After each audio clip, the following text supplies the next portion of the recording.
Welcome to the Catholic Life Coach Podcast. My name is Carla Fitz. I am a certified life coach, wife, and mom of two beautiful little girls. My hope for this podcast is to offer support and empower other Catholic women to live their most authentic life. To share life coaching tools from a Catholic perspective in order to help you live a more fulfilling life filled with peace, joy, and abundance. Let's get started.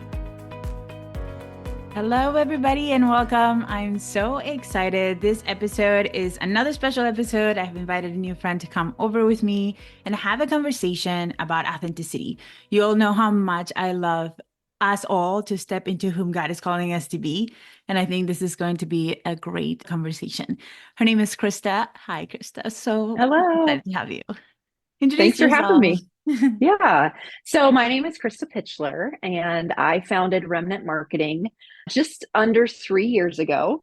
And my business is all about creating online presence for Catholic businesses, Catholic churches, Catholic professionals, always kind of with the foundation in our Catholic faith. So I've been doing that for about 2.5 years now. That's amazing. That's amazing. Tell us how you got started. What made you start this journey as an entrepreneur and doing marketing? So I love to say that God's been preparing me for this for my whole life. Because if you go back to college, my degrees were in marketing and computer graphics. But when I graduated from college, I just worked in marketing. I worked at a Fortune 200 company for 17 years and didn't really do the creative side of my background. And in 2019, I joined a committee at my parish. Our parish needed a complete revamp of our online presence. We needed a website. Our website had actually been hacked. We didn't even have control of it anymore.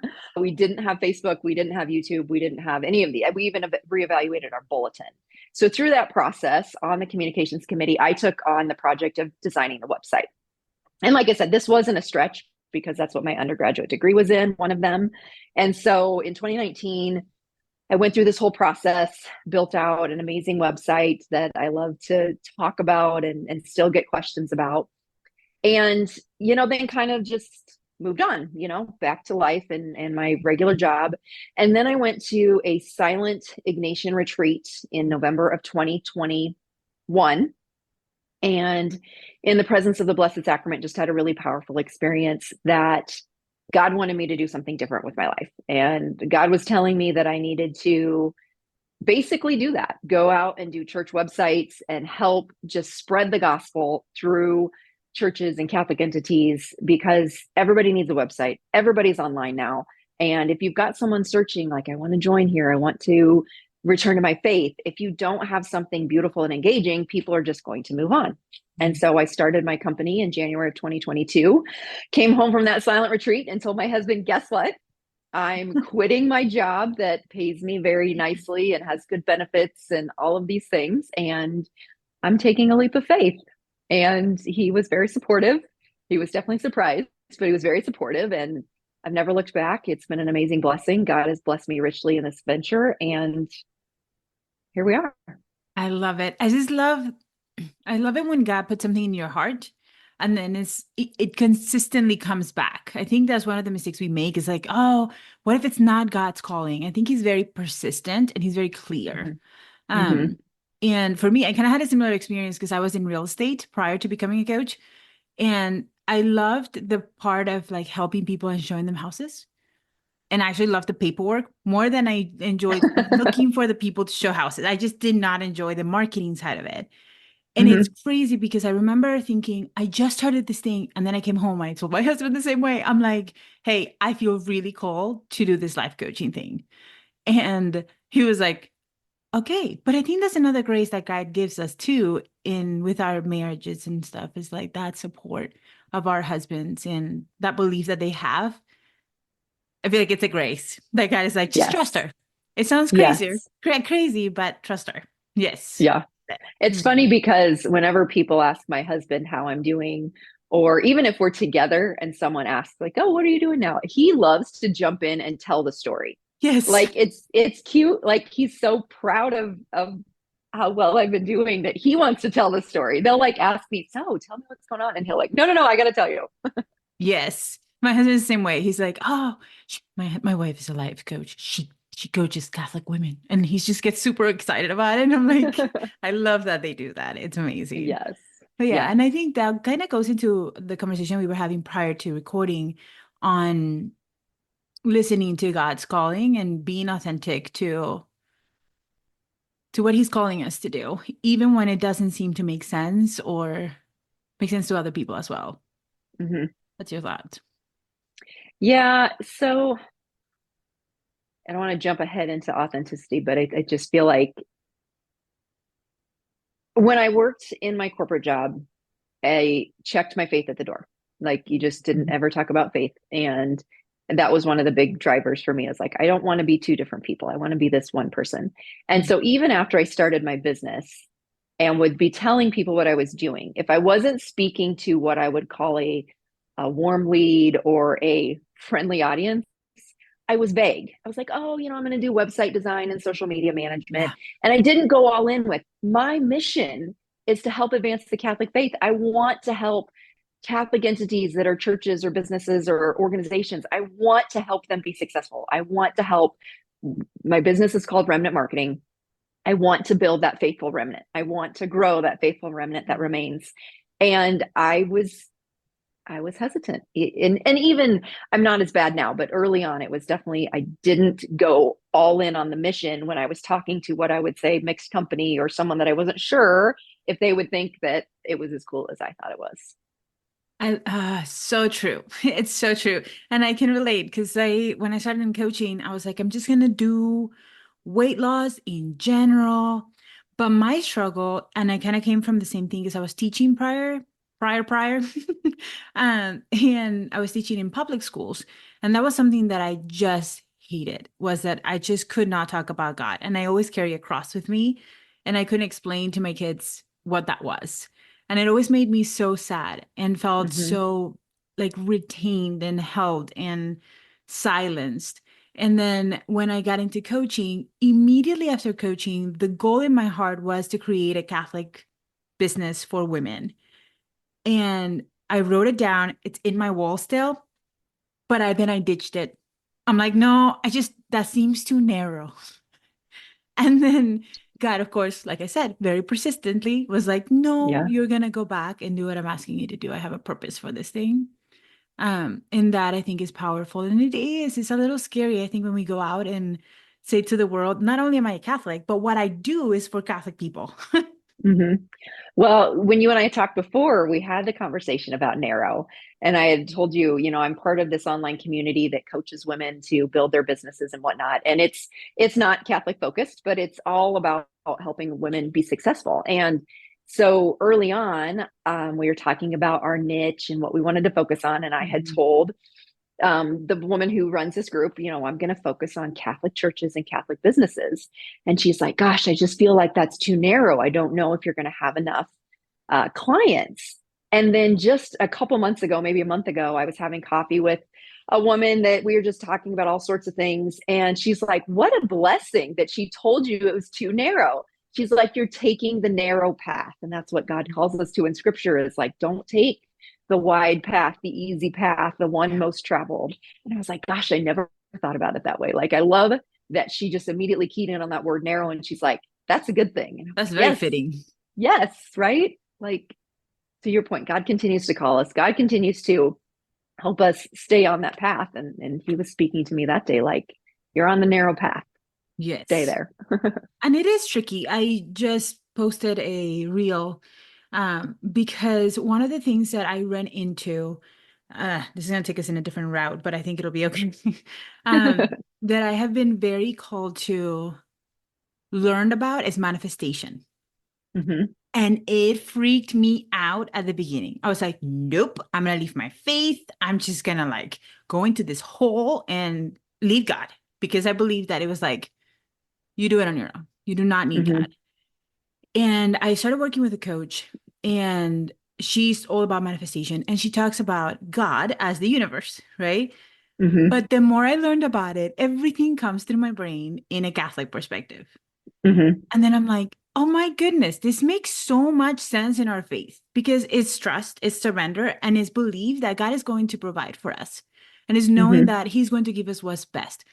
I think the secular world has this idea of manifestation that is very different than what it actually Hmm. is and what it should be with God in the middle of it.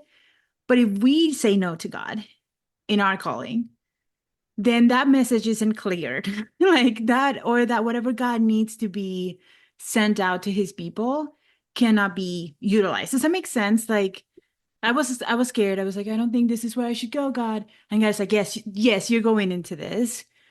And of course, I left more Catholic. I left more in love with my faith and talking about it. And I think it's just a beautiful opportunity to say yes. I think I heard a while ago that there's a ripple effect in our yeses and in our nos.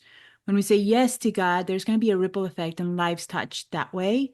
But when we choose to say no, there's going to be a huge ripple effect and lives not being touched. And it Hmm. just, oh, it just brings a lot of pain and joy in my heart all at the same time. And I think that's Yeah. the beauty of this is like saying yes and yeah. Well, it Go. makes me think of, those conversations I referenced where I might have been scared to say my focus is Catholic businesses. And reflecting on it, it makes me think, what conversations did I miss? Yeah. What people, had I said that to, would have been like, I'm really thinking about coming back to my faith. Or, hey, I know this person that would love to work with you. Like, I just think about what graces would God have presented had I just been bold in my faith, had I Yeah. just been, just be authentic, this is what I'm doing, this is what my goals are, versus kind of hiding it a little bit. Yeah. And it's just because that in one of those conversations related to that coach, I found two different women that used to be Catholic. And it just gives me chills. Because with one, it was such a beautiful moment where she didn't quite understand what purgatory was. Hmm. And I just like in that moment, I'm the one talking to her, and I'm like, oh, let me tell you, you know? And then it's like the other one was like, I had never heard that mindset in the church. And then it pained me because she said, I don't think I would have left. Was this a group conversation? No, it was a one-on-one. It was just Just one-on-one. one of Okay. a random person in a group that I found that was like, I used to be Catholic. And I just feel like Yeah. God is placing those people in my life Yes. as I go. Yes. But it's like knowing and trusting that he's going to take care of us, that he's with us Hmm. walking. He's got a But plan. yes, like those beautiful conversations that could have been had. Is that how you say it? Um, Yeah. and weren't. And I think, but we get to learn from that as well. When we were talking the last time, you were sharing a story. Do you remember the story about being in a place where you're like, oh my goodness? I would love to hear that story because I think it's very powerful. So this online community that I'm a part of, she used to have conferences. And so she would bring in this amazing lineup of speakers, and you would come for 3 days. And it was a really powerful conference that she used to put on. And again, this is non-denominational, no faith relation at all. Um, and it was really amazing. The last speaker was a man that identified as a woman. And he gave the most powerful talk about being yourself. And he's a very successful photographer, really travels the world doing the business that he does. And so he's very successful in his business. And just, he talked a lot about his transition and how he felt like he was really truly being himself. And, as a Catholic listening to that conversation, you want to just pray for and love that person. But it was amazing to me that I walked away from that presentation inspired to be more authentic myself. That like I said before, I was hesitant to share that I was doing Catholic things. I didn't want to make it super apparent to everybody that I talked to that my business was Catholic focused. But I walked away from that conversation, that presentation, saying, oh my gosh, I have to be authentically myself. Like, it was, I mean, I just bawled. I got back to my hotel room and I just bawled Hmm. because it was such a powerful experience. And it's like, God loves each and every one of us so much and gives us those opportunities and has us have those experiences so that we can just really become the best version of ourselves, understand who he meant us to be, but also just to appreciate and love his creation and the people that he's made and the people that he's put in our paths. And I didn't mean to tear up on that, No, but it was you're just, okay.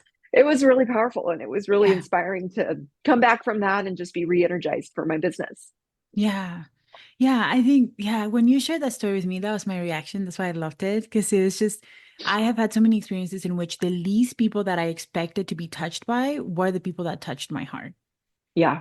And that's the opportunity. And I love the idea. My husband and I have this conversation a lot. The only way we are going to evangelize is by mixing with other kinds of people. Hmm. We're not going to be able to bring God into other people's life just by staying in our group. Yeah.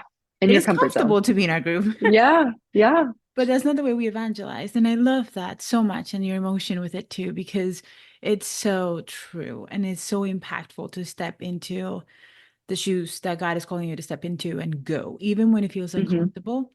Um, and it is, I think, and it's funny because they tend to be so bold, right? And we're like, why are they so Hmm. bold?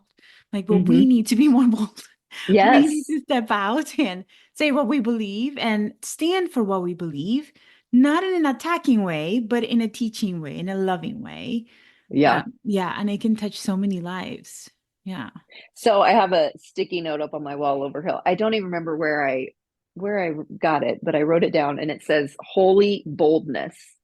And I was like, that just struck me. I was like, okay, we're writing that down. We're putting it on the wall. Holy boldness. Just Yes. like you Yeah. said, we got to be bold. It's so funny because I just went through this a couple of nights ago again when I posted that reel. I think it was a couple of nights, and I was like, I'm gonna be shunned. I'm gonna be like, everybody's gonna be like, she's not Catholic. This is bad. And then I'm like, Yeah. no, but I want to explain this to you in a Catholic perspective. And then my husband said, what do you think Saint Catherine of Siena and Saint Teresa of Avila would say? And my thought was they would roll their eyes at me. Oh my goodness, child, be bold. Yeah. Yes, I love that sticker. I think that's beautiful. And it is, I Yeah. wrote down before coming on the call, um, it was embodying God's bravery.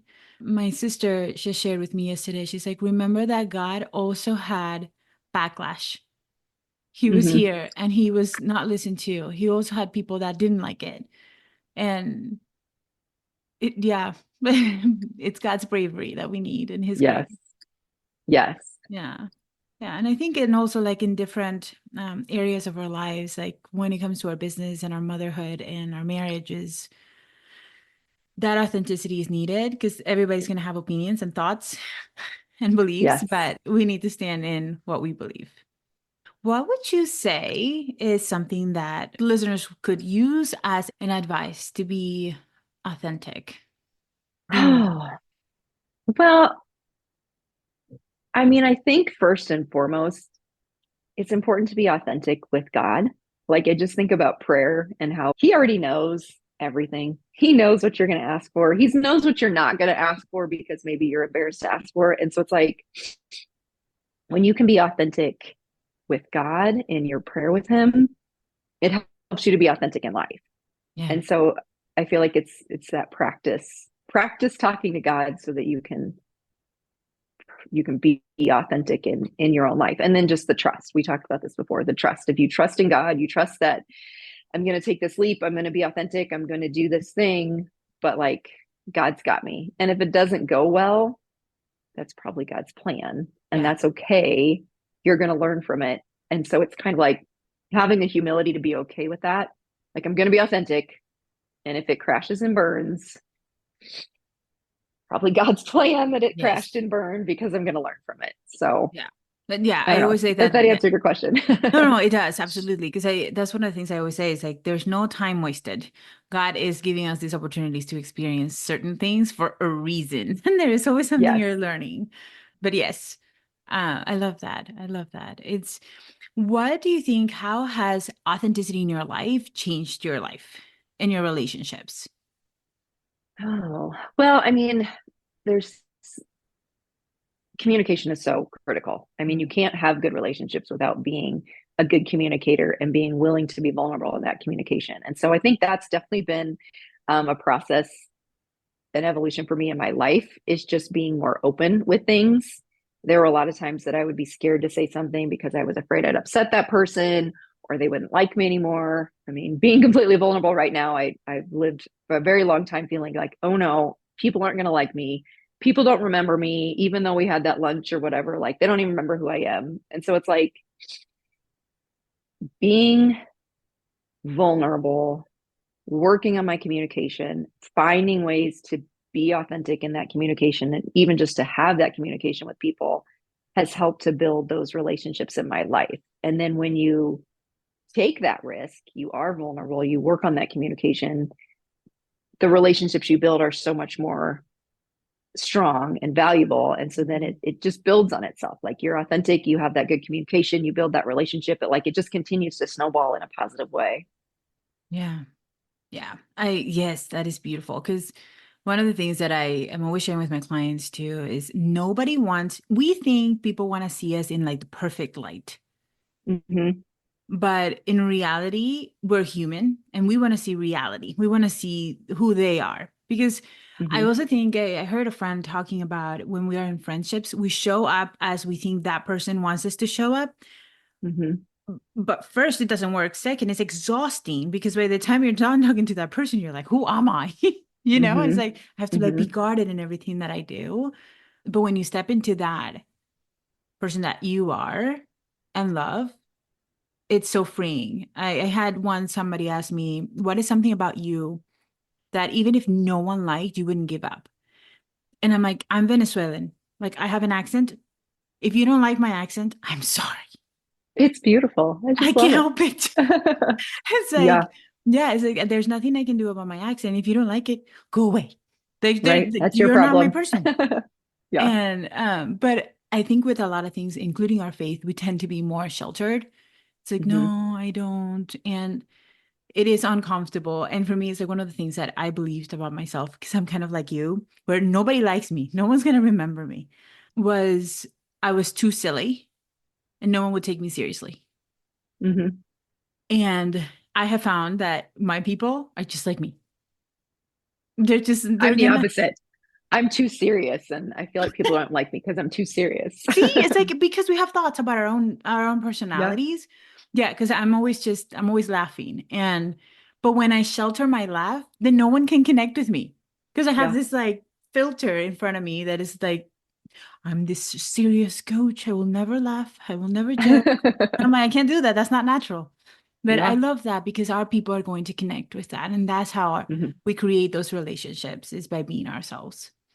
I love And I would say that's been a huge growth process for me since starting my business because when I worked in corporate America, you never made a mistake. If you made a it. mistake, you Yes. fixed it and you never told anybody the mistake happened. And you never told anybody that you worked with that it was okay to make mistakes. It was like Yeah. you just didn't do it. And so I remember, early on, and we all make mistakes, let's be honest.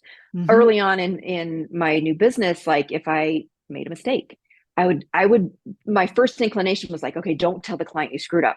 Fix it, don't tell them it was wrong. It was like, no, I need to be honest with them Yeah. because if they do find out, like how bad does that make me look that I wasn't honest with them? Right. And so that's been a huge growth for me. And then like the more that I've been in business and I follow people that are doing their own thing, business coaches, everybody talks about you just have to be real. You have to make the mistakes. It's okay to make mistakes. This online community I'm in, she says, fail and fail fast. Like, fail, learn from it, and move on. Like, don't dwell on it, learn from it. Right. And so it's Hmm. like, it's okay, make mistakes, be Yeah. vulnerable, be authentic. Yeah. And that's been a huge life growth for me as well. Yeah. That's the path to success is failing more often. Like we need to just Mm-hmm. be okay with failing more often. That was kind of my experience with the podcast because I started podcast a year ago. And at the beginning I had like scripts and I would read and try to control my accent. And then at one point, I don't know, at one point I was just like, this is too much work. This is just Yeah. too much work. Well, And it's amazing how different you sound when you're reading yes. versus when you're just having a conversation. Yep. It's even as hard as you try. I don't care who you are. As hard as you try, if you're reading, you don't sound as natural as You if don't we're sound just having a human. conversation. Yep. Yeah. Yeah, and like a lot of my past episodes have been by myself.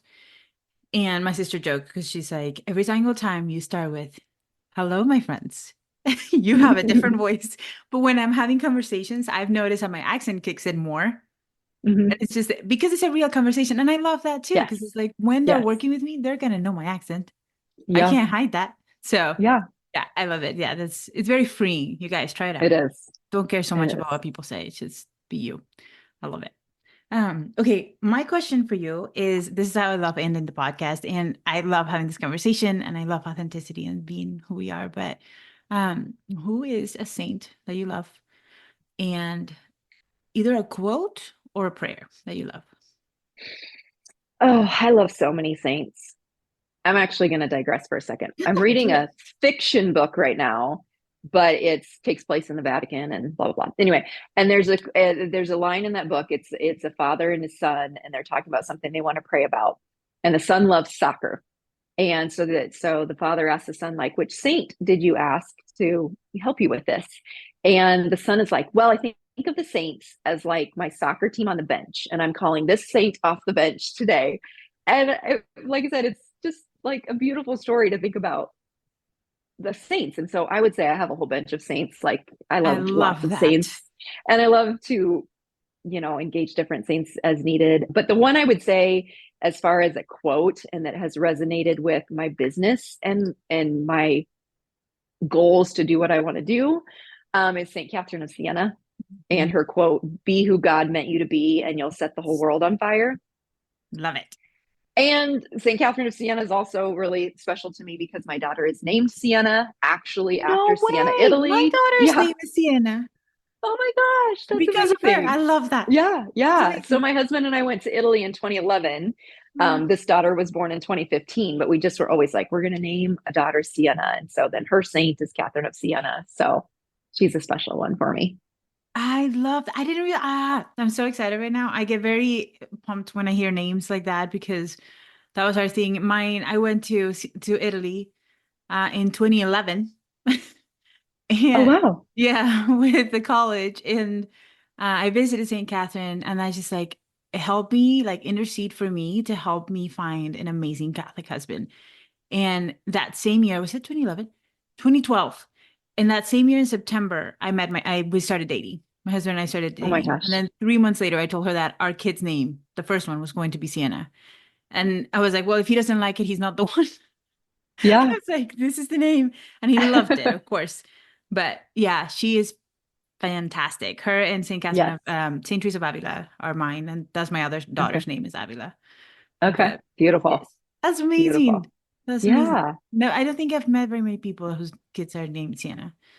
Well, So it's funny. So we actually just got back from Italy again, and we took Sienna this time and our daughter Emerson, and we were in Sienna, and she was like, "Do you think there's a lot of people named Sienna here?" And we started joking like, "Well, we live in Omaha, and there's not a lot of people named Omaha."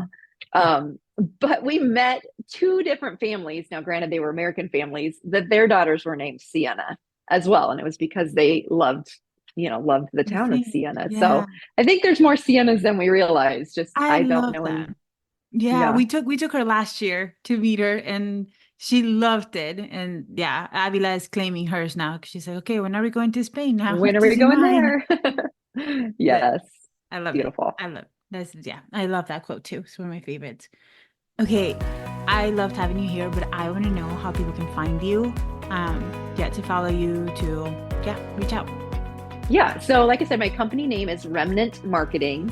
It's because of the faithful remnant that I want to build. I know some people struggle with spelling remnant marketing, but it's REMNANT marketing. I've got a website and I'm on social media, Facebook, Instagram. I've got a YouTube channel, but if you just go out and search Remnant Marketing on any of those platforms, you should be able to find me. Love it. Thank you so much. Go and find her and check her out. I hope you have an amazing day, and thank you so much for coming on with me. Absolutely. Thanks for having me. It's been such a blessing. Hey, thank you so much for taking the time to be part of this community. If you are enjoying these episodes, make sure to like and subscribe to the channel so that you are notified the next time the episodes come out. Also, right now, I have some spots open to work with me one-on-one. This program will change your life. I 100% believe that without God, we can't. But without us, God won't. I will help you step into your power. I will help you take the actions that you need to take in order for you to create the most fulfilling and aligned life. A life that feels aligned with you and with God. And that life is available to you right now. Check the link in the description to reserve a time to chat with me. I will see you then.